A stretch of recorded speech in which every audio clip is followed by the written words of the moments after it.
Welcome back to another video from SkiBoatPartsOnline.com.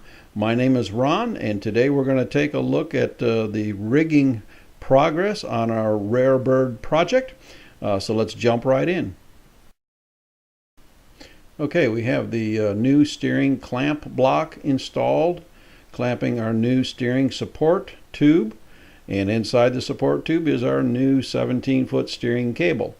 Next to that, laying in the bilge, is the shift cable and our new blower vent hose. This is the original rudder. After cleaning it up and inspecting it, we found two areas of concern. Some serious pitting on the blade and some serious wear on the post. Here's a close-up of the pitting on the rudder blade. It was pretty deep. So that was definitely a concern. The rudder post has a pretty deep, serious groove worn into it from years of use. This slop will never come out with new rudder port parts. Here's a closer look at the actual groove that's been worn into it. So this rudder is going to be replaced with a new one. In our earlier teardown video, we realized that the shaft on this boat was worn out and also needed to be replaced. This is a brand new shaft with new coupling. The coupling is steel, so I like to paint the steel couplings. Of course, the shaft is stainless, but be careful not to get paint on the face of the coupling. That's where you see masking tape up on the front to protect the face of that coupling. Okay, our new shaft has been installed and painted. New stuffing box is installed, and a new stuffing box connector hose is there. Now, I'm not going to connect the stuffing hose to the shaft log yet until we're doing the engine alignment process. The next modification that we do on all of the older Advances is to relocate the blower from on the engine to just aft of the engine. The old original, the blower was mounted to the motor, and then there was a long tube glassed into the bottom. That's been removed and relocated because these joints come apart, the hoses come apart, they just don't work. This is a much better way of doing it. We started doing this in the late 90s. I simply fabricate a piece of aluminum flat bar that spans across, and then trim underneath the lip to where you're going to attach. Right now I've got a couple of clamps holding it in place, getting ready to drill the holes to mount that to the deck. Now, switching ends, we're up under the deck of the boat, attaching the new 3-inch blower vent hoses. Now, if you look real close, you're going to see that these hoses are attached to a plastic flange. This was not there before. All that is are what we call small 3-inch cup holders or drink holders. We take and cut the bottom out, and it gives you a flange that you can screw to the bottom of the plenum under the deck, and then it allows a nice place for the hose to slide up over, and you can attach it with a screw. Works really nice.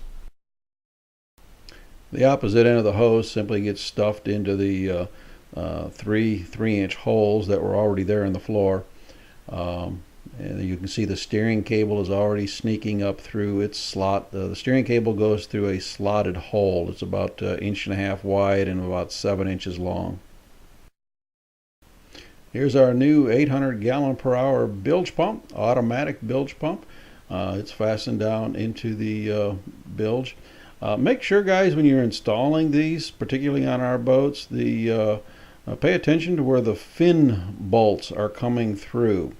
Guys have used longer screws and have put the bilge pumps in areas, and they actually come through with a screw through the bottom. You don't want to do that.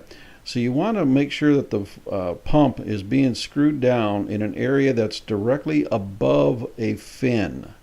That way, if you penetrate the bottom of the boat, you're going to hit brass, and if there's enough caulk there, which there should be, it's not going to leak. Now we're going to move up into the dash area and check on our electrical progress and see how the boat's coming along there. Our dash panel is installed and complete. Most of the interior is back. We're still waiting on a couple of key pieces like the motor box shell and the driver's seat. But I just spent a couple of days under this dash tidying this up and putting it all back together. So we're going to go through all the systems check now. We've got a battery in the boat, but our main harness that connects to the motor, obviously the motor's not in the boat, we just have it jumpered over to the battery. So I'm going to show you a quick look under here. Okay, this is what our passenger seat all the way up. You can see our engine umbilical cord is laying down there with all our loose wires, just with a temporary jumper to the battery. And kind of dark in there, but there's our new underdeck storage. And our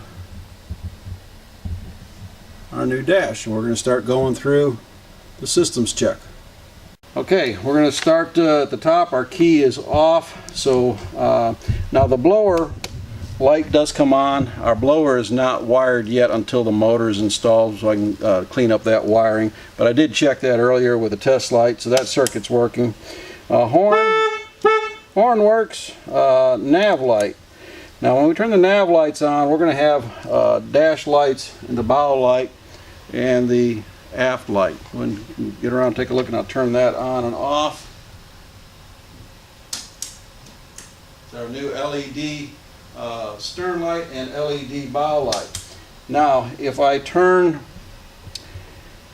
just the anchor switch, our dash lights do not come on, our bow light does not come on, but our stern light or aft light does come on.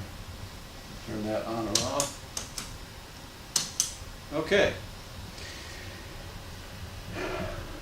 Now the next one is our pump auto. The light comes on, but there's no water in the bilge. We go to manual,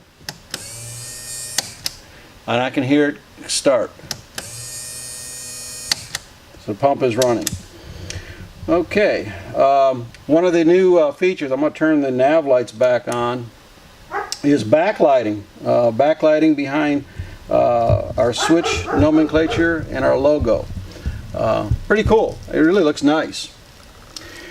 Okay, now we're going to turn the key on. Speedos are cycling. We still have nav lights on, which we can turn those off. We're on a small jumper. But we still have the key on. I'm going to turn the key back off. And we're going to try to test this younger generation stereo system. This boat does not have the original knob radio tuner CD player or cassette deck player in it. I think the original ones came with AM FM radio only, and an upgrade was an AM FM cassette, which would be placed under the seat. But this boat, the customer wanted to run just with his iPhone with Bluetooth. So I'm going to show you the control panel for that. Okay, here is the new control panel. And it's right above the throttle area. And with that comes a USB outlet and a audio jack. You can plug directly into there for headphones, I guess. Alright, I'm going to try to demonstrate this stereo system.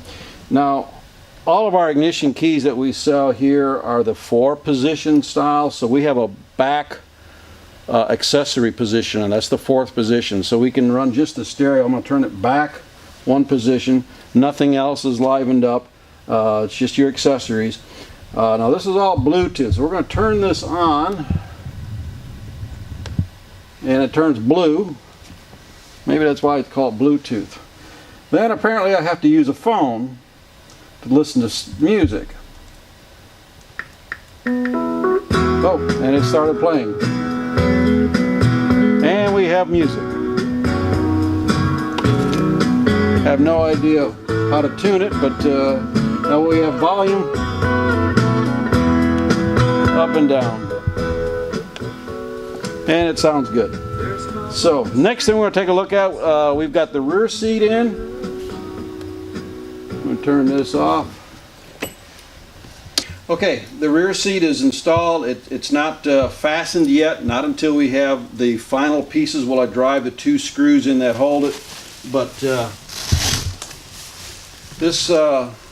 late model seat design has a rear step with a treadway there, and then the cushion can go underneath or on the dock or wherever, and it's open below to store sandals, shoes, whatever.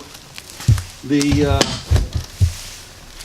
rear center floors, our new prop shaft is installed, our new shaft stuffing box is installed, our steering cable is laying in the bilge, our new steering cable, our new throttle and shift cable are laying in the bilge along with my vacuum cleaner hose.